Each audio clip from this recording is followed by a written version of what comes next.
Nicole Privino. On Park Update this week, the emerald ash borer is coming closer to the park. An upcoming public forum on coyotes offers help for city residents. And STEP's Empty Bowls event is just days away. And I'll tell you whether the Benilde St. Margaret's boys hockey team will be headed back to the state tournament to defend its championship. These top stories and more just ahead.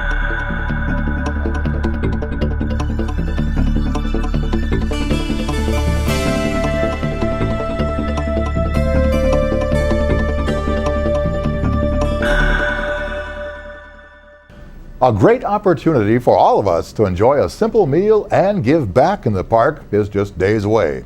Empty Bowls, the annual event put on by the St. Louis Park Emergency Program, or STEP, raises money for the organization and raises awareness about hunger in our community.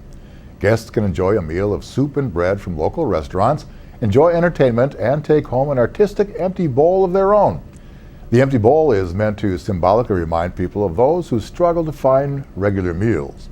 With the event coming up on March 7th at the Rec Center, Park TV sat down with STEP Volunteer Coordinator Julie Juergens. Well, this is STEP's 13th annual Empty Bowls, and it started out, it's had its history as a community hunger awareness event and a fundraiser. We have people around the community, students and artists, create bowls, and that's the genesis of the event, is that artists were looking for a way to contribute to their community, so they created this event where the bowls that they produced were used to serve a simple dinner and lunch of soup and bread. Empty Bowls is STEP's largest fundraiser. It is part of our drive in March to fill our shelves. This is a critical event to STEP. We've planned a wonderful event. It'll be a great opportunity to meet your neighbors, to help your neighbors, and to learn a little bit more about STEP. Nearly 2,000 participants attended the annual West Metro Home Remodeling Fair Saturday at the Eisenhower Community Center.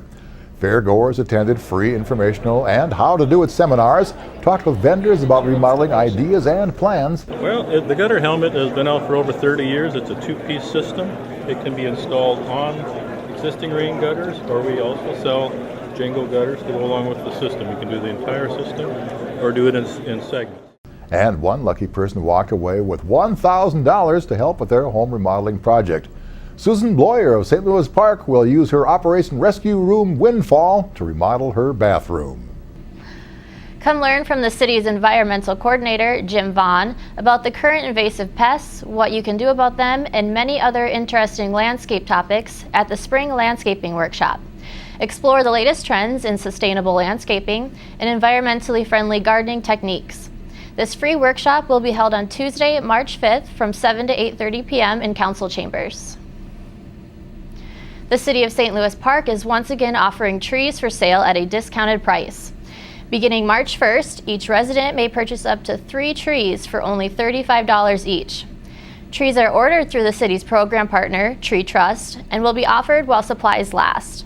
For more information, call Karen Zumach at 952-767-3880 or email karenz@treetrust.org. The city has promoted and celebrated the creation of public art throughout the community, and to that end, artist Randy Walker's 44-foot cylindrical work, The Dream Elevator, at 36th Street and Wooddale Avenue, had its ribbon-cutting ceremony this past week. The public art project was designed as part of Tower Light, a new senior living campus with its front door just yards away. Walker decided to look to St. Louis Park history for inspiration in an area full of new construction. He was drawn to the P.V. Hagelin experimental concrete grain elevator over on Highway 7, showing that St. Louis Park has a history of wanting to dream, innovate, and build. Park TV's Reg Dunlap was on location for the ceremony. I also want to extend a very special thanks to Tower Light Senior Housing, the building right behind me, and the Rotland Company for financially contributing to the Dream Elevator project, which is of course right behind me here. This whole corridor is coming together extraordinarily nicely in anticipation of light rail transit, which is going to be here hopefully in a few years. But it's really been just a remarkable transition of this whole corridor over the last several years, and this is sort of, I regard this as one of the keystone pieces of it. When I learned the story of that structure, I was very inspired to create a piece of art that not only was kind of an homage to that structure itself, but also to the spirit of innovation and experimentation and risk-taking. 1, 2, 3. A nationally renowned expert on human-wildlife conflicts is coming to St. Louis Park next week to speak at a public forum on coyotes. Lindsay White-Dasher's experience with coyotes includes completing research and data analysis for the Cook County Coyote Project in Chicago, the largest study of urban coyotes in the country. Dasher will speak at the forum in St. Louis Park to residents on Thursday, March 7th at 7 p.m. in City Council chambers. The forum will look at ways residents can effectively and safely deal with urban coyotes and tips for keeping coyotes out of yards and away from pets. Visit stlouispark.org for more details. As you might know, the emerald ash borer is moving closer to St. Louis Park with the latest discovery in Lakewood Cemetery just east of Lake Calhoun. But don't worry, the City of St. Louis Park has created a management plan to counter the effects of EAB once it does arrive. The city performs free on-site inspections and tree assessments for all tree species and concerns. Call Gene Zimmerman at 952-924-2562 or email Gene at jzimmerman@stlouispark.org to schedule an appointment. The Arts for Life scholarship deadline is quickly approaching. St. Louis Park residents have until March 5th to apply for the scholarship program that awards approximately $4,000 per year. Arts for Life scholarships can be applied to any arts discipline, whether it be visual, music, theater, dance, media, film, literary, or other art forms. To find out more or to apply, visit the Friends of the Art website at slpfoda.org. Well, several employment opportunities with the City of St. Louis Park have been posted recently. The city is looking for a housing programs coordinator to oversee a variety of housing programs and initiatives. The city is also looking for a water resources manager to direct all surface water related programs locally. Seasonal opportunities are available as well. You can apply for these jobs and others on the city website, stlouispark.org. And just ahead, Nicole has the events for the young and the young at heart on Generations.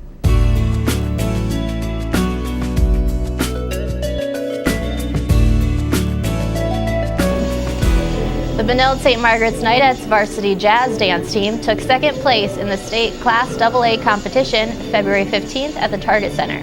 Seniors Katie Sisk, Christine Silikowski, and juniors Katie Segner and Jacqueline Beater were named to the 2013 All-State Dance Team. The All-State Dance Team will be featured in a dance show on Saturday, March 9th at Eden Prairie High School, beginning at 6:30 p.m. Girl Guides and Girl Scouts around the world celebrated World Thinking Day by learning about their international sisters and designated focus countries for the year. Locally, the Girl Scout Tea was held Saturday at the St. Louis Park Middle School with booths representing different countries, highlighting information and foods available for tasting. The event concluded with troops participating in a talent show. BSM juniors and seniors welcomed a very special guest to the school on Monday, February 25th. Herb Seworth is a World War II veteran who served in the company that was the basis for the Band of Brothers TV series. We were not in 2 feet of snow. When I was hit, I would have died right on the spot. And luckily I didn't. A shell fragment went through both my femurs, shattered them. Seworth joined right before the division went on to fight in the Battle of the Bulge. He talked about his harrowing and heroic experience in the war, which earned him a Purple Heart. Seworth's full presentation is currently airing periodically on Park TV and is also available on our YouTube page, youtube.com/SLP Cable. In council news, the city is preparing to advertise for bids for a city hall remodeling project. The relocation of the fire department administration to its new fire station is creating an opportunity to enhance the first floor of City Hall. Plans call for remodeling the current community room into a state-of-the-art room available for the public's use, relocating the city's receptionist desk, improving the stairway, and more. The project is expected to get underway this summer. Park Update will bring you more information about public access to City Hall as the project nears. Up next, Mike Rose is on location at Mariucci Arena, and Mike has the sports update.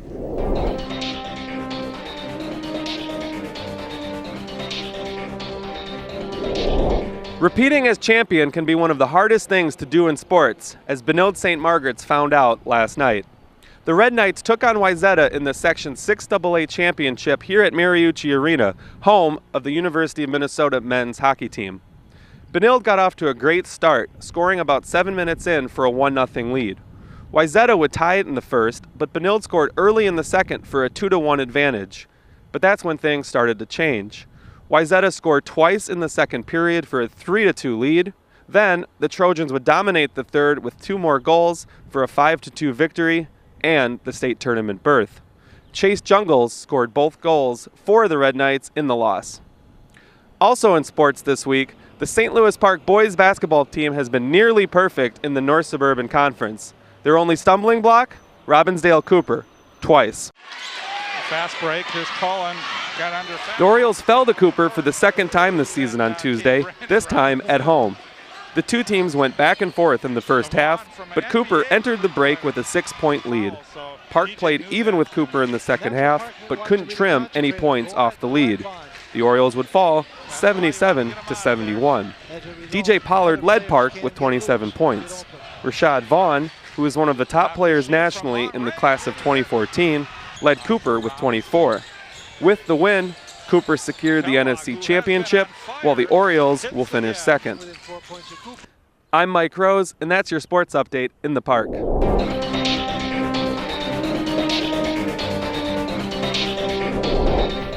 Well, that's it for this week's Park Update. Thank you for watching. Now be sure you take some time to get out and experience life in the park.